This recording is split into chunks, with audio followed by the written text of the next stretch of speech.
Okay, we're going to get started in 1 minute, so everybody can scoot in, please. If you have an empty seat, raise your hand. I don't know. I can.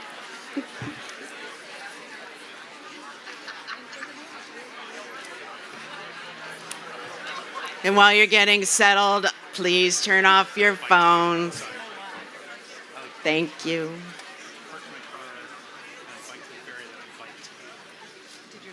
Ooh, they're getting quiet.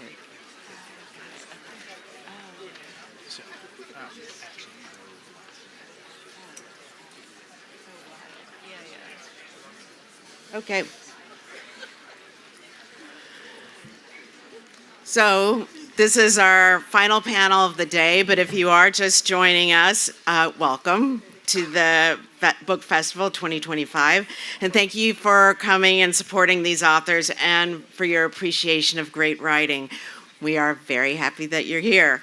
The way to support this festival and the authors that participate in it is to buy their books from Bunch of Grapes bookstore, located here at the festival, over there, where it says book sales, and not on Amazon, not on your Kindle, but buy it here and go and meet the author and have them sign your book over at the book signing tent, which is over there.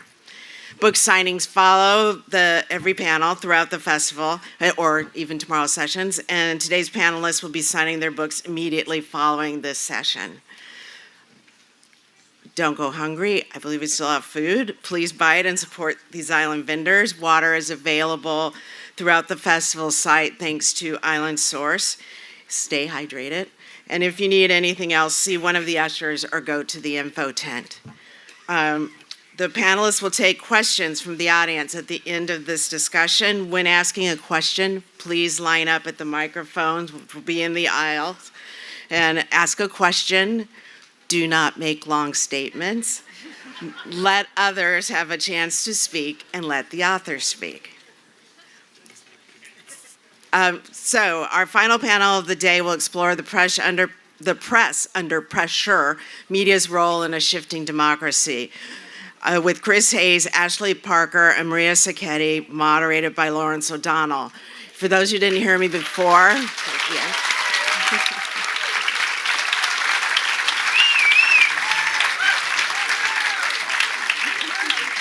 For those who didn't hear me before, unfortunately, Jonathan Capehart has flight issues, but he will be here definitely tomorrow in this same tent at 3:30. A free and independent media, essential to a functioning democracy, faces unprecedented challenges today. Seasoned and award-winning journalists will discuss how the convergence of economic, political, and technological developments have impacted their work and how they view the future. Chris Hayes is a New York Times Emmy Award-winning journalist and best-selling author of The Siren's Call: How Attention Became the World's Most Endangered Resource, an analysis of how attention capitalism has rewired our politics, our society, and ourselves. Hayes is the longtime host of MSNBC's All In with Chris Hayes and the creator of the hit podcast, Why Is This Happening? Ashley Parker is a political analyst for NBC and MSNBC and a staff writer at The Atlantic. A three-time Pulitzer Prize winner, she spent 8 years at The Washington Post, where she covered Donald Trump's first presidency, was White House bureau chief during President Biden's first 2 years, and covered the 2024 presidential campaign as the senior national political correspondent. Maria Sacchetti is a national immigration reporter at The Washington Post, where she has broken major stories on child-parent separation at the U.S.-Mexico border and the secret inner workings of U.S. deportation systems. She previously worked at the Boston Globe, where her reporting helped free detained immigrants and earned national recognition. Sacchetti was part of the Globe team that won a Pulitzer for its Boston Marathon bombing coverage. And our moderator, Lawrence O'Donnell, is the host of The Last Word on MSNBC and an Emmy Award-winning writer and producer for The West Wing. A former senior Senate advisor, he is also the author of Deadly Force and a frequent contributor to major national publications, including the New York Times, Washington Post, and the Los Angeles Times. So welcome, everybody. And Mr. O'Donnell, to you.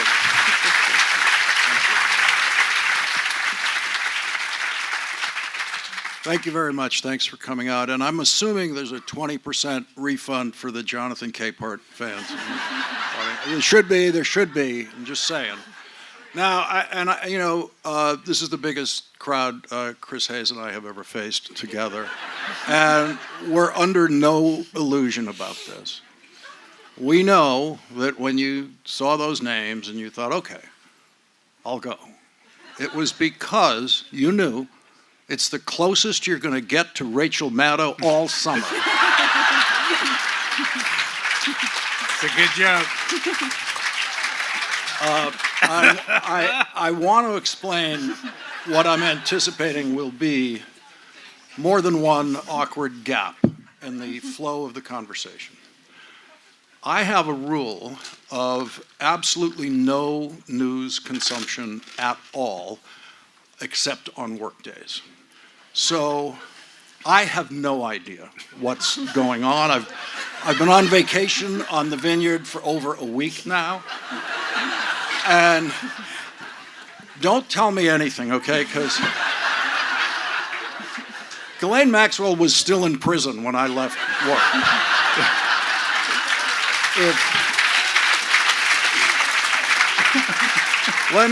Let me just try to stay there for as long as I can. But I want to begin with Maria, who does something invaluable that I do not do, and that is get out there in the real world and report. And report this year on something that is as painful a subject as you could imagine reporting on, and just us.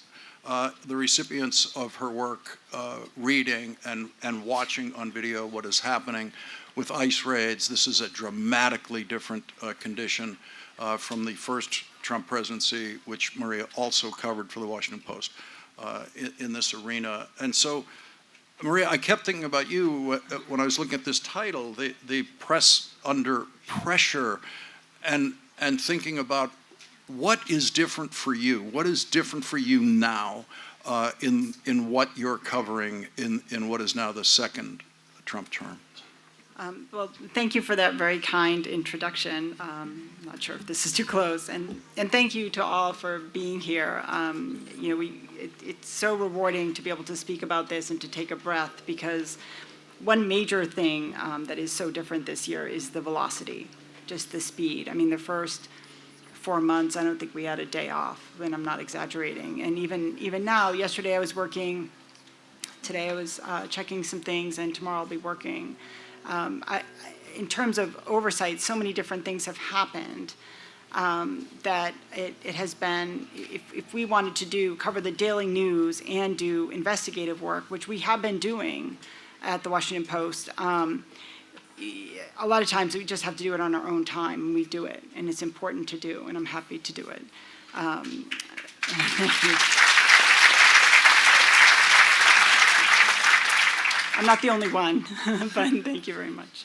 So that's one major change. Just everything is happening so quickly. But briefly, I will say, I covered the Obama administration too, and he, set records that Trump is poised to break this year for deporting the highest number of immigrants. And it was a wild time back then. In downtown Boston, you would see immigrants being taken into the immigration courts in the kind of shackles you're seeing today, but you did not see the kind of shock that you're seeing, or the kind of coverage that you're seeing today. So they're kind of going with this morning's panels, like a lot of history is repeating itself as we're seeing now. So. And Ashley, what does the topic of this discussion raise in your mind? The press under pressure. It says the media's role in a shifting democracy. Some think it is a crumbling democracy? Shifting is the most neutral word you could put on that, but what's different for you? It's interesting because on the one hand, what we do is always the same when you're a journalist, right? The goal is to hold power to account and to tell readers as fairly and accurately and objectively what you know is happening in real time. And that hasn't really changed. And each president you cover presents different challenges. But one thing that's different, of course, is Trump is different this term, right? He's much more emboldened. He's much more willing to shatter traditional democratic norms. The people around him are different. It's also, there was a misconception in the first term of Trump that being a reporter covering Trump was easy, that you sort of like sat there and, people called like 1-800 dial a leak and you were just like, hello, let me take your transcription. And it wasn't like that. But there were these competing factions, right? There were sort of like the globalists and the traditional rhino Republicans. There was like Steve Bannon and the nationalists and MAGA world.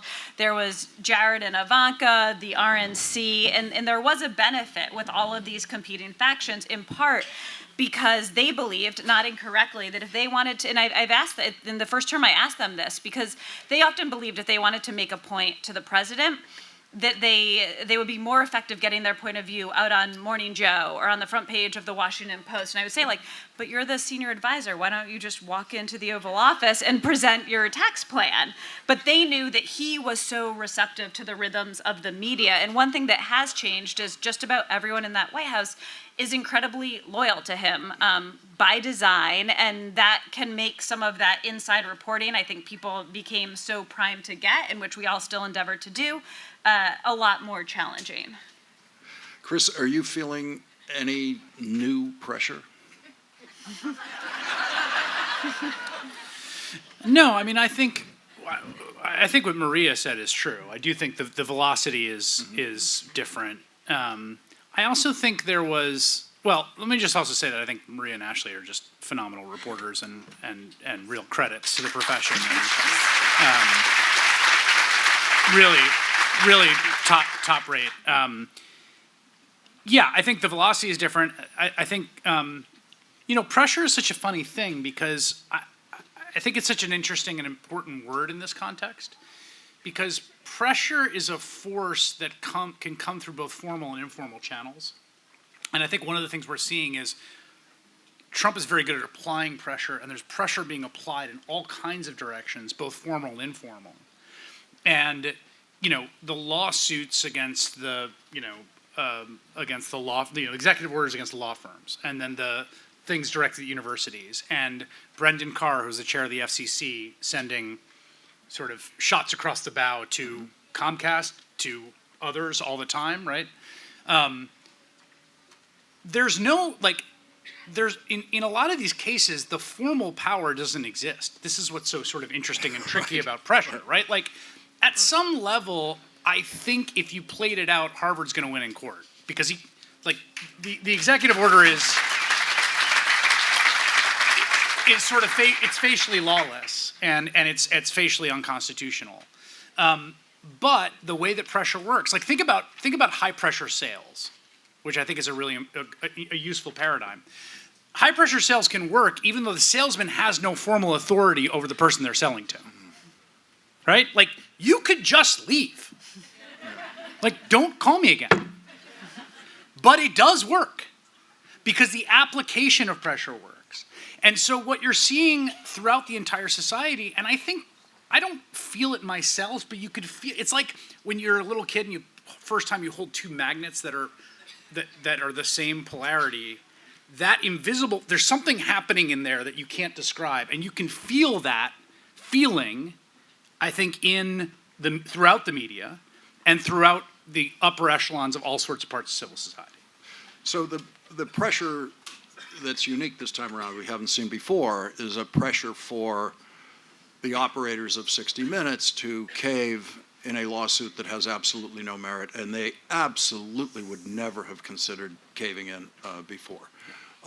We see similar moves by other news entities? What are we learning in this story other than massive, complex corporate ownership of news organizations might at some point intersect with a government that will, in effect, force that corporation to follow its corporate heart instead of its news heart? And I'm opening this to the panel because I've run out of material. And I tell you, I know nothing, okay? Nothing.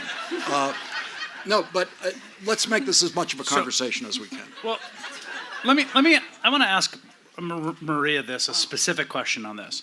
Because, so one of the ways that pressure is applied is threats of lawsuits. And one of the things I think is really important for people to understand is that the defamation law has evolved, even though New York Times v. Sullivan, which is the most important controlling Supreme Court precedent that sets the actual malice standard, has not been rolled back or overturned, it is being chipped away at.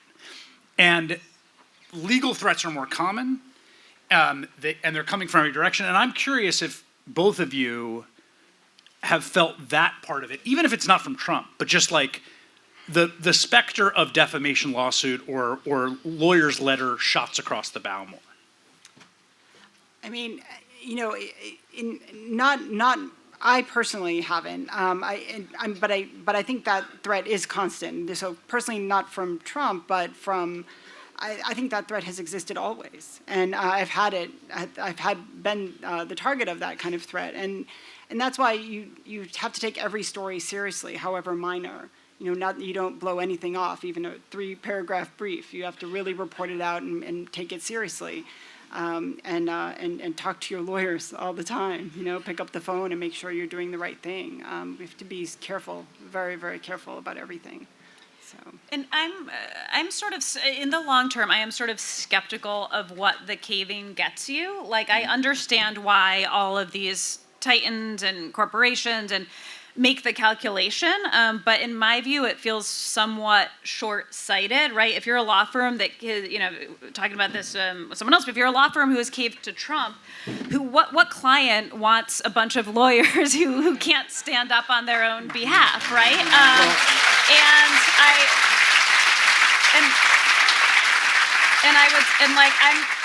I totally understand why sort of these tech oligarchs came to D.C. on bended knee and, you know, formed the tableau backdrop of Trump's inauguration, but I'm not quite sure what it gets them. And at this point, for instance, I want to be very clear that the Washington Post newsroom is separate from the editorial page, where Jeff Bezos as an owner does have a right to meddle.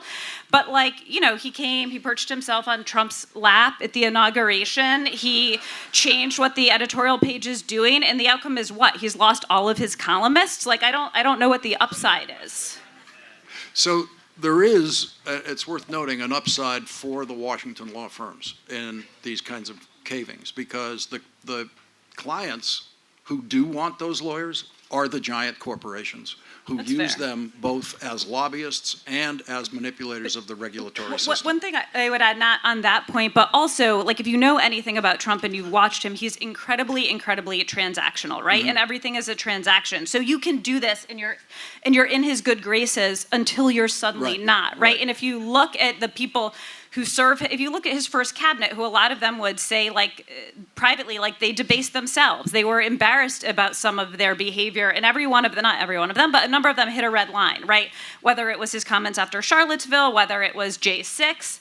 And so, like, as soon as you have any principle and you stand up to him, you're cast out. So again, I'm skeptical of the long-term gain of the capitulation, but I absolutely understand why people are making that calculation in the short term. Ashley, can you talk about the pressure that has led to a large exodus from the Washington Post, a path that you yourself followed?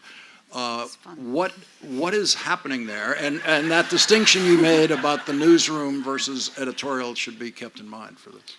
Yeah, again, the first thing I want to say is I worked at the Post for 8 years. I loved every second of it. It was an amazing place. I went to the Atlantic because it was a dream job for me. And the Washington Post newsroom has done and continues to do, not just Maria, but everyone from top to bottom, editors, reporters, amazing journalism. I will say I think the reason you are seeing some of the exodus is because there is a sense that and again, separate from the newsroom, but there is a sense that the owner and the publisher have contempt for the reporters and the editors in the newsroom. And like at a certain point, some people have made the decision that they don't want to work for people who don't have a clear business plan and hate them. So, So may I- Maria should be able to weigh in. Maria, your thoughts? no, no, it is really lovely. Thank you for inviting me. Really happy to be here. But actually, so I mean, I obviously feel very differently. I'm incredibly proud to work for the Washington Post. I do not feel that the editor, Matt Murray, is hostile to me. To the contrary, I've been in some very difficult situations, out reporting, knocking on doors. You know, what you see in the movies is true. That is what we do. I knock on doors and strangers' doors. And I've been completely backed up. The same thing when Ellen Nakashima, the great national intelligence reporter, you know, he completely backed her up. He said, this is what we do. You know, we investigate, we talk to people, we don't follow the politicians' rules. You know, we are without fear, without favor, we report. And it will be that way. And we will not cave on that in the newsroom. I have no doubt of that. And So I did want to say one little tiny thing, if you don't mind. And by the way, when this whole thing was, you may have heard, you know, the presidential endorsement thing was blowing up. I was literally, my colleague Nick Miroff, who now works with you, and Faiz Siddiqui, who wrote the book on Elon Musk, we were all three of us working on a story about Elon Musk. And my job was to go read 4,000 court records to find the two that mattered, that nailed down the story that turned out to be a huge political scoop about Elon Musk working illegally when he was building his fortune. And people said, you'll never find it. And we went and found it. And so that is what we do.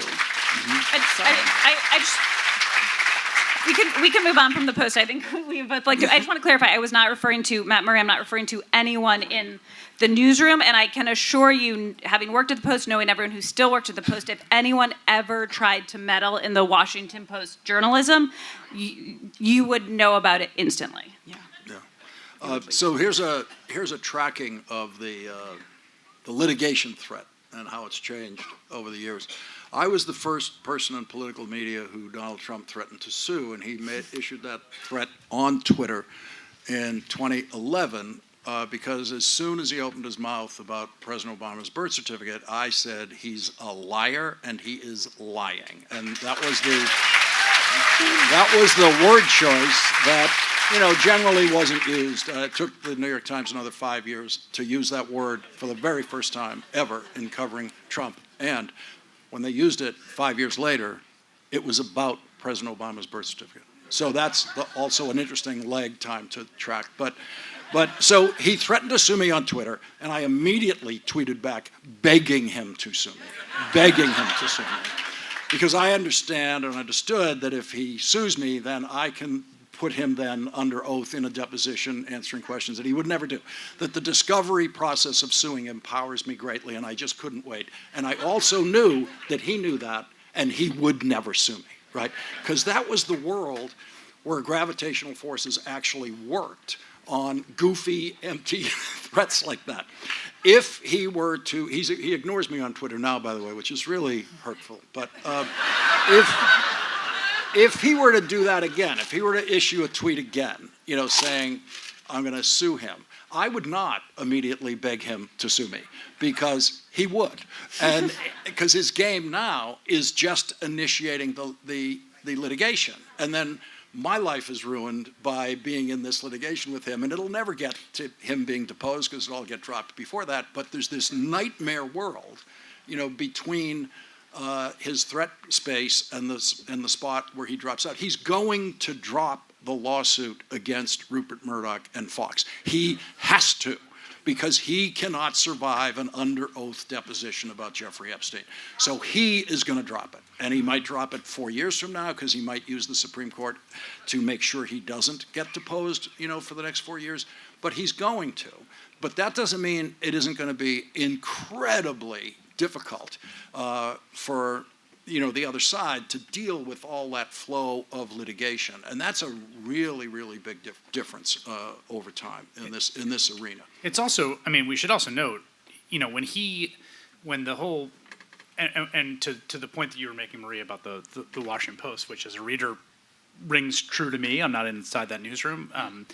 There has been no at all decline in the quality or integrity of the reporting there from someone who consumes the Washington Post every day, but when the Wall Street Journal, when that whole thing played out, right, with the Jeffrey Epstein birthday letter, he, as reported in when they published the piece, he threatened to sue. He clearly called Rupert Murdoch individually. I imagine he called Emma Clark, the editor. It was a real testament to the editor and that they ran that piece, knowing that they're going to get sued, and to the ownership and all of them, right? But because Donald Trump sues people so often, it was kind of like, oh, well, of course he's going to sue. But wait a second. He's the president of the United States. This is actually completely new, okay? The president is not a civil litigant. The president of the United States is the most powerful person on planet Earth. Right? He's the commander-in-chief of the most powerful military that's ever existed. He has within him the ability at essentially any moment to end human life on the planet. Right? The president doesn't... I'm sorry, it's true. This is the world we live in. The president does not sue people. And in fact, one of the crazy things we have with this lawsuit, and I think this is going to be litigated, Lawrence is right, of course it will be dropped, I'm not even sure, he should be allowed to sue people. Mm-hmm. There are, right, so keep in mind that there's all sorts of precedent and law that's built up about whether the president can be sued. That's built up over time. There was, of course, the exception of Clinton v. Jones, which allowed Bill Clinton to be deposed in a civil lawsuit for conduct from before he was president. Generally, the president can't be sued for things he's doing as the president or even in the most outer reaches. But it's kind of a weird thing to be. There's this one guy in the country you can't sue and who can go around suing people, and he's also the most powerful person. That, just at a basic level of how the law functions, we are in totally novel territory with this Wall Street Journal suit, as facially preposterous as it is, that we just haven't encountered before. Maria, what should we be focusing on? We who are basically the beneficiaries of your reporting. You deliver it, people, shows like mine and others pick it up, work with it, but there must be a frustration level in terms of stuff that you deliver that doesn't get noticed, or they picked that paragraph instead of the one over here that I wish they had seen that. Yeah, it's funny. You just never know what will go viral. Some of the things that took me 20 minutes to write, or we'll get thousands of comments, and then other things I really wish people would pay attention to, like my story about, which I'll say here, about how the President and Secretary of State Marco Rubio have decided that El Salvador is one of the safest places for everyone to visit. But while Venezuela is still quite dangerous, but Venezuelans are losing their temporary protected status and Salvadorans haven't. Yeah, right. That was the story that I really hoped people would ask. And we have asked the president. Our White House correspondent did ask about it, and he completely dodged the question, fortunately. So I wish more people would ask those kinds of pointed questions, but it's such a specialized piece of information. It's difficult when people cover so many different issues. The one thing I would say that I would watch very carefully what you're being told, both by the White House and by advocates, about immigration arrests are not public record in this country, the civil immigration arrests that you're seeing. And so, for example, right after Trump took office, the White House started posting, the worst of the worst. Here are the people who are getting off America's streets. But if you look closely at the pictures, you can see those photos were taken inside of a jail. And so they actually arrested about half of those folks, not from the streets of America, but from inside jails where they already were, some for decades, some now long rehabilitated, lovely, probation, parole hearings, and released, in states like Oklahoma. And so,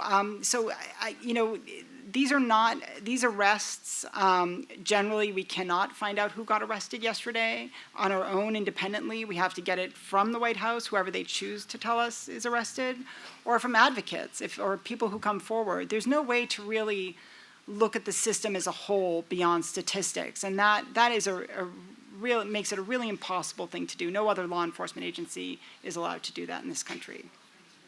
Ashley, what are we getting wrong in our coverage of this period, and I mean beyond just the Trump presidency? Oh, that's a tough question. I mean, one challenge I think we all have is there's just so much to cover and limited resources, and you could train the entire Washington Post or the entire Atlantic on just a federal agency and just fill the paper or the magazine with those stories. So stuff just inherently falls through the cracks. And, I think sometimes people attribute nefarious conspiracy theorists, but it's just sort of, and that's part of it. Some of this, again, is by design from the White House to overwhelm the system. I remember in reporting a story I did on Trump for our June cover, talking to people in the White House about Inauguration Day, which, if you may recall, there's the inauguration. Trump gives his inauguration speech. He goes inside the Capitol. He gives a second speech. He returns to the Oval Office. He takes over 100 questions from reporters. They also sign all of the J6 pardons that day, and they begin signing immigration executive orders that day, and then they go out to the balls. And so, they said, we planned this 4 weeks in advance, because if we had just done the immigration orders, all of the media stories would have been the Trump White House are horrible racists who hate immigrants and are, separating women from children. And he's like, and if we just did the J6 pardons, everyone would say, they're freeing the people who attacked the Capitol. But it's like, bam, immigration, J6, Oval Office, the balls. Like, now you have to choose, right? Their attitude was like, screw you, you choose, right? You can either write about Melania's gown or you can write about these pardons. And again, to be clear, like, we're capable of doing all things. But part of the strategy is an overwhelm the system approach. Yeah. So, Chris, we're not the only ones here under pressure. I'm thinking about the pressure for the news consumer in this atmosphere today. And all of the news consumers I know are definitely feeling a pressure, and including the pressure of attention choice. And just as Ashley talks about, the press corps has to pick which one of those things on Inauguration Day. Well, the news consumer do too. And it is impossible for the news consumer, and I'm the proof of it. It's impossible for a news consumer, especially on vacation, to consume half of the important things in a given day. How can we do it? What have you learned about our attention capacities that can be applied to this challenge? Well, I do think it's different what you're doing it for. I mean, I think for us, because it's a professional undertaking. I only do it for money. I will not read a newspaper without being paid for reading a newspaper. He's sort of joking, kind of.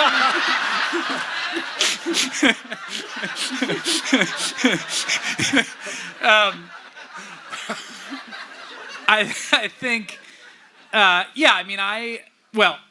for myself, I think, that I often feel like I'm like a tobacco executive with a 2-pack a day habit, where I'm like, I gotta sample the product. I gotta do this for my job.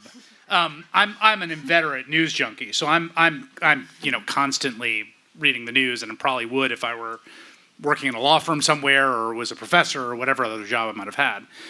I do think this is a little bit of an admission against interest, and that admission against interest is heightened by I have my wonderful colleague to my left here. I don't think you need to consume news 12 hours a day. I really don't. And again, our bosses and up the chain kind of need you to at some level, and the more the merrier. But I think from a consumption standpoint, I do think there's kind of an interesting rhythm and a natural rhythm that, came with the morning paper, the morning radio, and then the evening news. That there are times a day where you focus on it and you do that. And Here's one thing I'll say. I don't think you need to pay attention to news every waking moment in order to be a good citizen. Like, if you want to do that because you're a sick freak like me, God bless, I will not kink shame you. But you don't need to do it to be a good citizen. You really don't. Like, I think if you target and you spend, times of the day, whenever that is, 8 o'clock or 10 o'clock or just 8 o'clock or maybe 8 o'clock and then 10, whatever. No, I kid, I joke the whole way. No, but I do think there is something to be said for like making time to do it and consuming it and not having it be a sort of steady kind of drip of poison in your brain all day. Maria, what is your news consumption beyond your occupational requirement?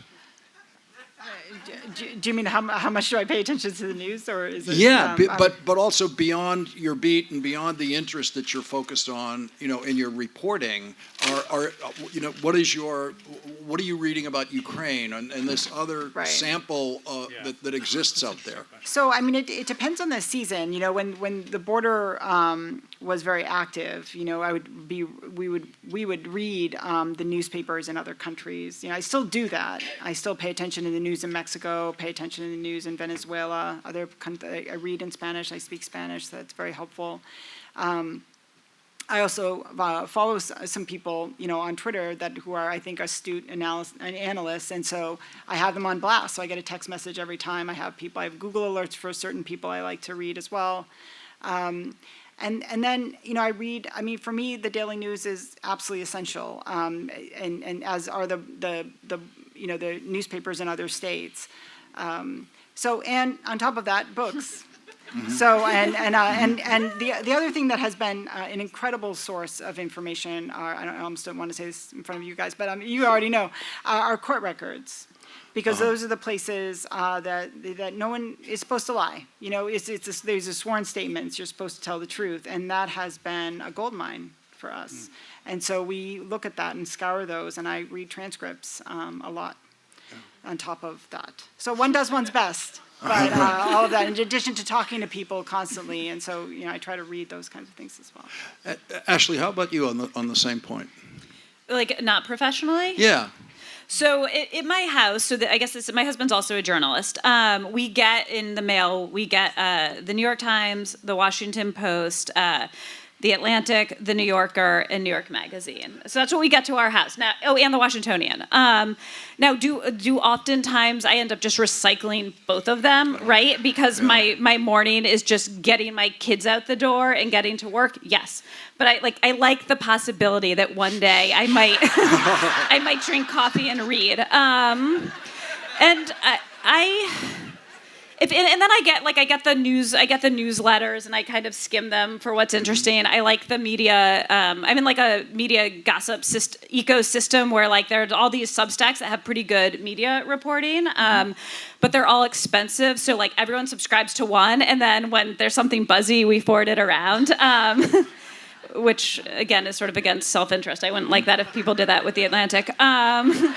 And then also, like Maria, I read books. I almost exclusively, so I only read fiction. I only read modern fiction, sort of like the front table of your indie bookstore. Mm-hmm. And the only time I read nonfiction, and when I do, I quite enjoy it. But it is literally only if I have to for my job, either because I need to write about it or because I'm interviewing someone. And so I'm interviewing Kara Swisher tomorrow. I read Burn Book. It was fantastic. I was delighted. I recently interviewed Michael Grimbaum, Politics and Prose. I read his book on Condé Nast. It was wonderful. I interviewed Tyler Pager, who's speaking tomorrow.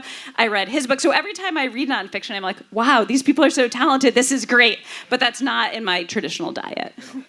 So, Chris, in researching and writing about attention and our attention, what did you find in terms of the current attention environment and how it benefits Trump world and the current situation, or how does it work? Does it enable people in opposition to the regime? Does it enable the regime? Who's winning in that? Or I assume that question is too simplistic. No, I think it's actually a useful framework. I mean, I think the answer probably depends, but the basic takeaways I would say is this, and I think it relates actually to the question of the media more generally being under pressure, because I think the business model is under pressure. And if you're not profitable and you're not making a lot of money, then you have less power. That's a huge problem, right?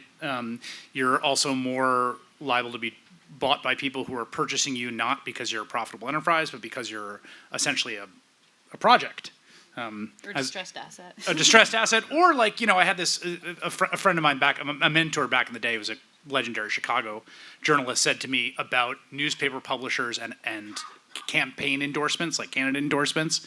His line was, nobody ever bought a bicycle they didn't want to ride. Like, you don't buy a newspaper and then just sit on your hands about who you want to endorse. Mm-hmm. Like, that's the point of, if you're a rich person who buys a newspaper, that's the point of having a newspaper, right? So I do think this sort of competitiveness, I mean, the basic takeaway in the book is that in very competitive regimes for attention, in what I call attention capitalism, there's a kind of lowest common denominator that tends to win out. We have different attentional impulses. We have our sort of voluntary faculties, which is what everyone here is doing now when you're deciding to listen to someone, and then we have our involuntary faculties, which are the buzz of the phone and the wail of a siren going down the street and the flashing lights of a slot machine in a casino. And the more competitive an attentional space is, the more it looks like a casino. The more it looks like a tabloid counter, and the more it looks like Times Square. Those are three examples of places in which there's rabid competition for your attention. And in those conditions, what tends to win out are the prurient and the lurid and the flashy. And that is a real challenge. And I think that it is not an accident that Donald Trump is a creature of 1980s New York City tabloids. Mm-hmm.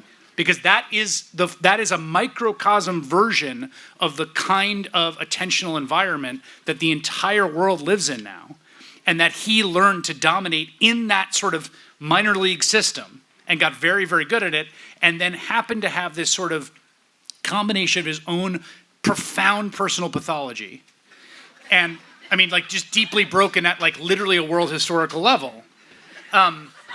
I really mean that. I mean, like, I think that's important. Like, when people talk about like someone having a Napoleon complex, it's like, yeah, that guy had issues. His issues were so profound, he changed the world, right?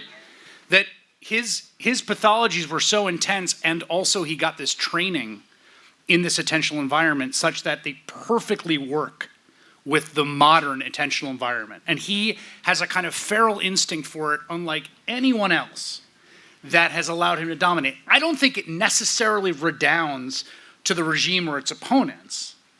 You know what I mean? Yeah. Abstracted. Yeah. I just think that his personal pathologies and personal experience makes him sort of uniquely able to dominate. Maria, yes, please. From my distance in watching the way ICE has been deployed, I've been looking for patterns, and I'm wondering what patterns you might see. I mean, I for example, was in Los Angeles, and I saw the United States Marines surrounding the Federal Building in West LA, which is one of the most peaceable scenes you could imagine. It's surrounded by green grass, and it's a parking lot that was, in the summer, is normally used for kids meeting the buses, taking them off to camp and bringing them back to camp. And that's all sealed off by United States Marines sitting there doing absolutely nothing. This island has been hit with ICE raids, but there must be vast stretches of the country where none of that has happened, and others where it's concentrated, where the TV cameras are concentrated. What is the geographic distribution of all of this activity that ICE is engaging in? Well, I mean, ICE has said and the White House has said they're targeting sanctuary cities, right? So that's why there was an airplane sent to Martha's Vineyard. It was on a list that Ted Cruz and others had created, years ago, and as part of a legislation they wanted to pass. There's a whole list of places they wanted to send migrants to. And that's one of the reasons you had the arrests, I'm sure, as well, and the reason they're in LA and other places. As I said before, this is a very difficult system to track. All we have are what they decide to tell us, not what we should be able to just go find out who got arrested. We can't do that. They will put out some names and make people look like they're all very serious criminals. We can't say that. We don't know that, and all evidence so far suggests that's not true. But doesn't mean they're all, not criminals either. And so we just would like to find out and do our basic jobs as immigration reporters. We've never been able to do that in the United States. So the thing with ICE, the dramatic shift I see is drawing in other law enforcement agencies that make criminal arrests, that require warrants. So one of the trick things you hear with ICE is, where's the warrant? Well, ICE doesn't need a warrant. That's why people demand a warrant, because ICE doesn't need one, and they know they don't. And so it becomes this confusing system where we think we understand. We watch Law and Order. Some of us are, not me, are lawyers. We go to courthouses, and this is how it's supposed to work. Immigration court doesn't work like anything we know in that way. The records aren't public. Immigrants who are defendants, they don't get a lawyer assigned to them if they can't afford one. They have to pay for it themselves. They're shipped off to places in the Arizona desert or rural Georgia. I mean, it's a wild system, and we've written about it. But we hope to write about that more. So it's something that's very, very difficult to get a handle on. But drawing other law enforcement agencies in and using the power of the government to arrest people, to literally snatch them up and put them in jails, I've never seen that, and that's a pretty extraordinary thing to do.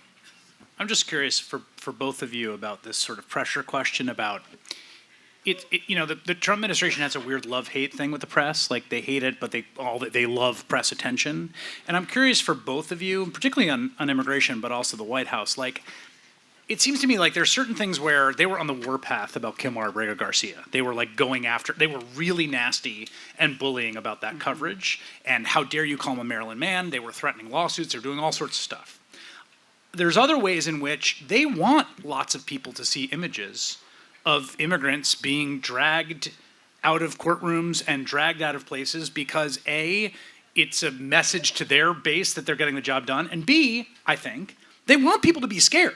Like, part of the project here is to make people who are living in the country as immigrants worry that they don't have a place here. And so I'm curious, in your interactions with the administration, how you feel this push-pull. How much do you feel like they're psyched you're reporting about their stuff? Are they? What is that dynamic been like?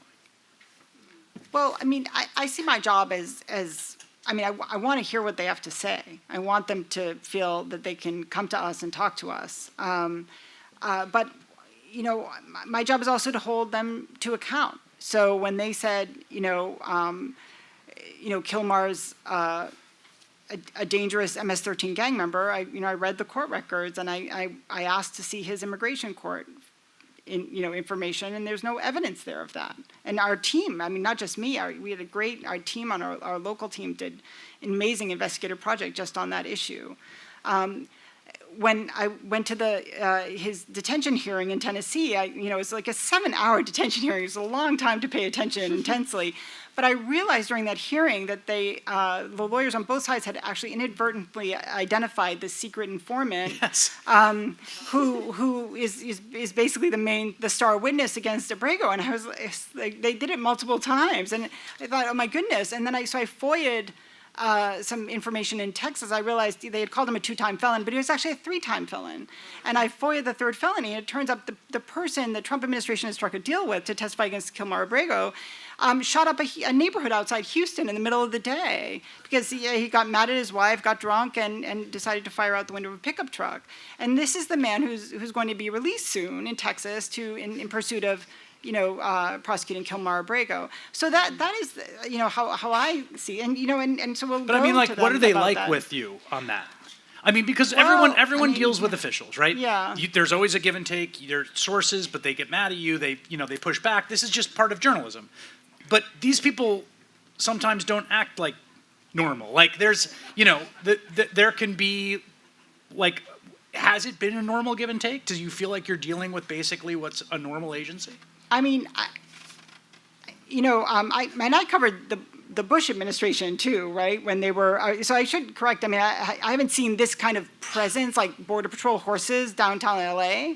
But after 9/11, the FBI and INS then teamed up to arrest a whole bunch of folks they thought were Muslim or Arab men, and they put them in ICE detention, immigration detention. So that that kind of thing happens. I don't know a lot of administrations that are particularly receptive to those kinds of stories. They're, in this particular case, yes, I get the same kind of pushback I got under Obama when. So it's not different. Well, I mean, every particular administration has its own thing. But like, for example, when I was introduced, they said you got more than 10 immigrants released from detention. I mean, usually a reporter, once in a lifetime, you do a story that gets somebody out of jail. The first time I thought, wow, how amazing. They're out of jail, they're home with their families, I do my job. After the 5th time, and then the 10th time, I thought, what are you guys doing? Right. Like, why? All I have to do is make a phone call, and then all these lawyers were calling me, please do a story about my client. It's like, how can this happen? I mean, why do you have to call a reporter to get somebody out of jail? Yeah. Right? It should be there should be a system, right? And so it became, and so yes, I mean, this is a very difficult administration, but I thought, Obama was difficult, and he deported, the peak. And Bush also was very difficult, especially after 9/11, rounding up all those folks. So, yeah, it's never been an easy job. We are ready for audience questions, but I'm not sure. How does it work? Is there a microphone up here? There's microphones at each side. I guess you know how it works. We'll start over here. Hi, thank you for being here. It's really great to listen to you guys. In listening to the Washington Post description, it's hard not to think about Watergate. And I'm wondering, what is your sense, will there ever be another time where the fourth power can actually bring down, a government or presidency, or do you think that time is done? And if so, why? It could bring down a Democrat. No, I mean that. Yeah. I mean, I think the Biden dropping out is an example where I think there's a structural asymmetry between the two coalitions about how much they care what the Washington Post says. And how much they care the mainstream media, and how much they're willing to sort of criticize their own. And I think that it's still possible that I can imagine a scandal bringing down, a press scandal bringing down a Democratic president. It's impossible for me at this point to imagine it for a Republican president. I just think I don't think this is because like one coalition is like morally elevated or like ethically better. I just think they just have very different relationships of their coalition and who they care about and what they're willing to say about their own that have gotten totally diverged. Now that may just be sui generis to Trump, and maybe when Trump is gone, it goes back to that. But I think that right now, it's impossible to conceive of something that Donald Trump would do that would lead to a moment like, famously Goldwater and the senators going to the White House to tell Nixon time to call it quits. There's just nothing he can do. And I mean that, when I say nothing, I mean truly think in the darkest place in your mind of nothing. I really mean that. I was going to say, I think, well, first of all, again, I like the Post and Water, like no one's goal, like North Star is to like bring down a president. The goal is to hold power to account. And sometimes the result is the powerful end up resigning or leaving or getting voted out, but the goal is not like I'm going to take this or that person down, right? And my view is that, again, like good journalism is good journalism, and like that should continue, but also that it will continue at places like the Post and the Times and the Atlantic and everywhere else.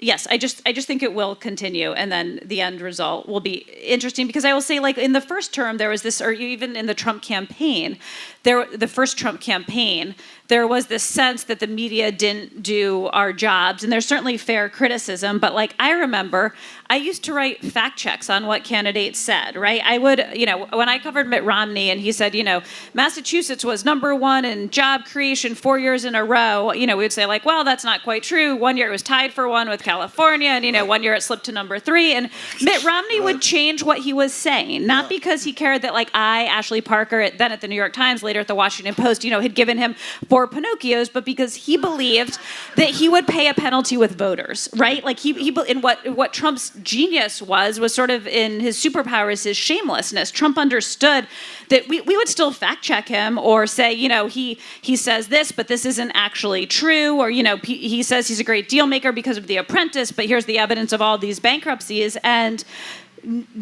not nobody cared, but his voters just didn't care. So it didn't mean it didn't exist. It just didn't get the reaction we are used to. But I don't think that means we say okay, well, we're no longer fact checking him. The Post actually came up with a new metric for Pinocchios. It used to be a 1 to 4 scale, and then I believe the Post came up with a bucket of Pinocchios. Yeah, and let's remember the difference between the time when it can feel like, depending on which movie you're watching, that the Washington Post brought down a president. The Washington Post did a lot of important reporting there. But Judge Sirica did an awful lot of important jurisprudence in his trial courtroom with the Watergate burglars, including the sentences he was giving to them. The United States Supreme Court issued a unanimous opinion ordering the President of the United States to hand over his tapes. And the House Representatives, just at the committee level alone, and only at the committee level, began to have hearings about impeachment and votes on possible impeachment bills. And and at that point, when it's in committee in the House Representatives, and we all know the process after that, it has to go through the whole House, then it has to be a big trial in the Senate, then there's going to be a jury verdict in the Senate. When it was in the House, after the Supreme Court had done its thing, after Judge Sirica had done what he was doing, and after the Washington Post had done all of that, that's when the Republican senators went up to Nixon, and what they said to him was, there is going to be a 2/3 vote for conviction. And they could say that before a day of trial. And they didn't mean just 2/3. What they said to him was, we're not sure if there's anyone who will vote not guilty. So he was being presented with a virtually 100-vote guilty verdict in the Senate. And then he resigned. So none of those things are possible in Trump world. We have a question over here. A quick question. Is Robert Murdoch practicing honest journalism in taunting Trump, or does he have a specific angle? You mean the Wall Street Journal story? Yes, yes. Well, Rupert Murdoch no longer has he sort of moved. It's a very complicated legal structure in terms of the business ownership. He's sort of an advisor now. He doesn't have operational control of that part of News Corp anymore. Of course, I think if Rupert Murdoch, I don't know, I can't mind read him. I think that was not some Rupert Murdoch hit on Donald Trump. I think that was just great reporting. And I think that I cannot speak to why Murdoch, whether he did try to intervene and failed, or did not try to intervene. We don't know. I haven't seen anyone report that out. It's a really interesting story if the editor stood up to him. But what I could say pretty confidently is that reporting initiated with the reporters who did amazing, amazing work. And then the thing happened that should happen, which is when reporters do great work, their bosses shield them. And they say, is this true? Is it non-defamatory? Then you hit publish. Next question over here. Yeah, I agree with Chris that this is an intention economy, and I also agree about Trump's specific pathology. And so I know this is counter to your self-interest, but I have this fantasy, and I'm wondering if you ever have, that the mainstream media, which I know is only a segment and is not what the MAGA world cares about, went silent for a week or 2 weeks, did not report on a single thing the Trump administration did or that Trump said. What would happen? I think his head would explode. I don't know what he would do, but I would love to see the experiment, seriously. Okay. Because I do think we follow every breath. I, for one, am completely in favor of this experiment. I get another week on the vineyard. Anyone else want to try? Ashley, what happens? That's been an argument around a long time. What happens if you just don't aim the camera at the thing Trump did to make us aim the camera at it? Yeah, I think, first of all, we're not the resistance, right? He paints us as the resistance, and I think I have this sense that if you were an alien and you landed on planet Earth, you would think there's three political parties, right? Like the Trump MAGA Republicans, the Democrats, and the fake news media. Like that is a construct he has created, and so, our job is not to silence him. And there have been plenty of debates of in his first term, it was do you cover the tweets, right? And I believed and I maintain yes, the tweets are statements from the President of the United States telling you what he is thinking in his head at real time, even if real time is 4:30 a.m., right? And there was discussion about if someone lies in the briefing room, should everyone just boycott and walk out? And again, reasonable people disagree, but I believe no, our job is to be there and to ask questions, and oftentimes the lies were quite revealing because they gave you a data point to jump off of, and then you could prove you said this, but our reporting shows this, and then press them further, and you got good answers and good stories. Next question. Okay. About 20 years ago, I asked this question of a group of Boston press, and I asked the question, due to the circumstances, would you commit a crime to get a story? And they said no. Would you ask me to commit a crime to get a story? And all of them said yes. Is that still in the culture? My answers are no and no. Yeah, I would say I'm definitely a no and a no, although with the exception that if someone, I think what that relates to is there are sometimes a document will come to a reporter, or a piece of information will come to a reporter that is extremely newsworthy and important, and their duty is to confirm it. And it's possible that the chain of custody that led to that document or piece of information violated the law.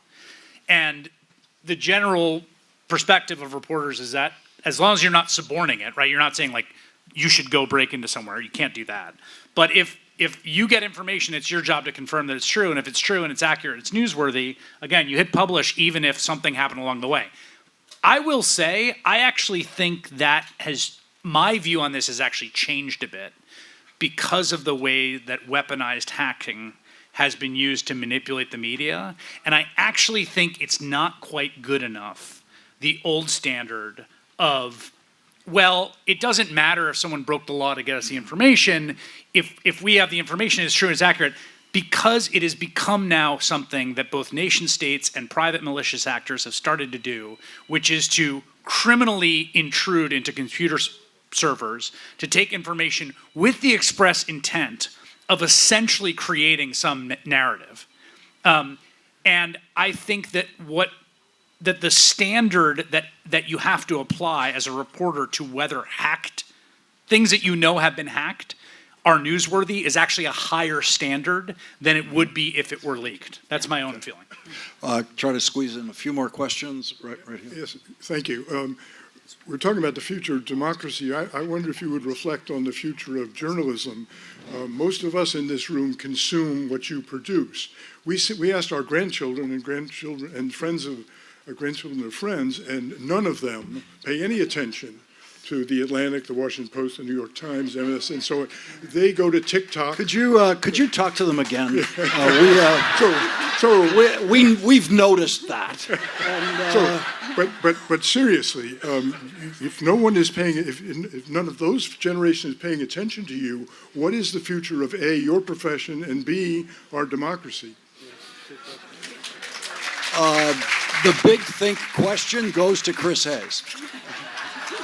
It's a profound challenge. What I want to say is that the hopeful version is that I've been through numerous cycles of sort of the death of the press, and new things have come up. There have been cycles of creative destruction. There really have. There was a boom and bust before, and people have found new ways to tell stories. I do think that accurate, true information about the world has genuine value, not just social value, but actually market value, and that there's going to be ways that people find to give true, accurate information about the world, their government, the society they live in, that can capture both that market and social value. That's the hopeful version. The non-hopeful version is there is clearly a market failure as regards journalism. There is clearly a profound crisis. And I do fear that we're moving into what some people have called like a post-literate age, in which essentially short-form video displaces reading. Totally possible. We're going to take one more question from each side of the room. There. Thank you. So, one theme that we've been dealing with the past 6 months, it seems to be, is like the system of checks and balances totally askew. And we have two branches of government, the Supreme Court with its shadow docket decisions, blessing and essentially opening the door to a lot of what Trump's doing, whether it's shutting down the Department of Education, deporting people unlawfully. You've got the court, and then a Congress that's totally like just not performing its oversight responsibilities whatsoever. It's totally capitulating, and it's AWOL. Can you speak to the challenges to covering the court and Congress as a check on the president? Ashley? Ashley Parker, you're up, whether you like it or not. I could speak. Because I've been actually affected by this many times. I mean, many of the things that the Supreme Court has green lighted in terms of immigration policy, they've done it without explanation. So what you refer to the shadow document. I'm glad you brought that up. It's been very challenging to cover because, you're saying the Supreme Court has. It can be misread, as if the Supreme Court has sanctioned this policy, but they haven't said anything on the merits about it. But they've said it's okay to let it happen. It's okay to deport people to third countries. It's okay to do these things. And that has been very challenging. And it has made, I think our oversight all the more, our reporting all the more urgent. So like on July 4th, instead of going to the fireworks, we were writing about them deporting these folks to South Sudan. And so, and because it's important that people know this is happening and that, we can come back and look at this and just not drop it. But there are so many cases, there's so many issues to cover that's very challenging to track. I actually have a very good, quick answer to that made me think of it. When at the Washington Post, after January 6th, Congress decided to essentially relinquish its oversight authority, right? And not really looked into the lead up of January 6th, what happened that day, or the aftermath. And Matea Gold, who was a top editor there at the time, she said, if Congress isn't going to do it, we're going to do it. And that's what we did. The series was called The Attack, and it was before, during, and after. And we, without the power of subpoena, without the power of Congress, we got every bit of information possible and brought it to the public. So there are moments where there's a vacuum, and the media is a great place to fill it. Yeah, that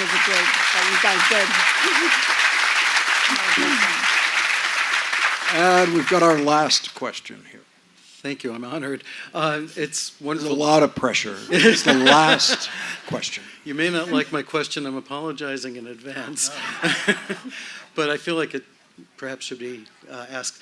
Those of you who represent MSNBC as frequent hosts and people who appear on it, a critique that you may not be able to do anything about, but... We are just about out of time.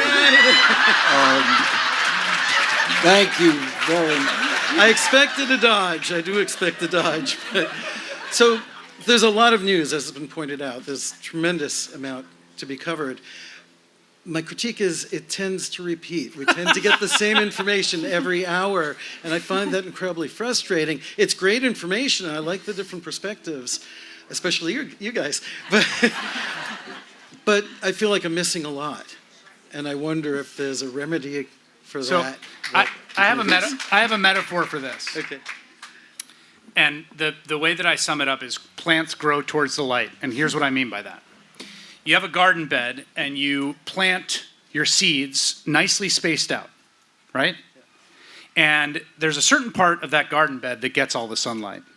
And 2 months, 6 months, 8 months go by, and what you have is all the plants are over here, right? That light in the metaphor is essentially audience interest and attention. it really is the case that some stories really grab audiences and some stories do not. And we're trying very hard to keep your attention. In fact, it's not, it is literally our job. And so we are all trying to do our own thing. We're all our own little plant. But there is a certain exogenous force that's exerted by the effect of audience attention, of the dynamics of the news cycle, that tend to get all those plants up here towards the light. And you're not wrong to note that. It's something I've wrestled with. We all sort of try to do our own thing. But even if you zoom out past us, if you look at the algorithmic news feed, if you look at the top stories of the newspapers, they do tend to cluster. And the process by which the news cycle comes is an alchemical one I can't explain. But what I can explain is like audience interest as an exogenous forcing mechanism on what happens is incredibly real. Is there a way to change that? No.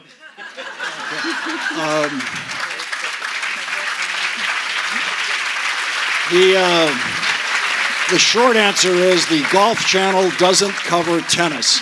Thank you very much for joining us. Thank you for being here. I learned a lot.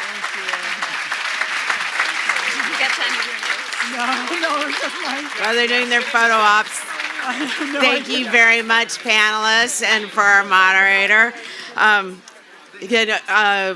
Chris's book is available at the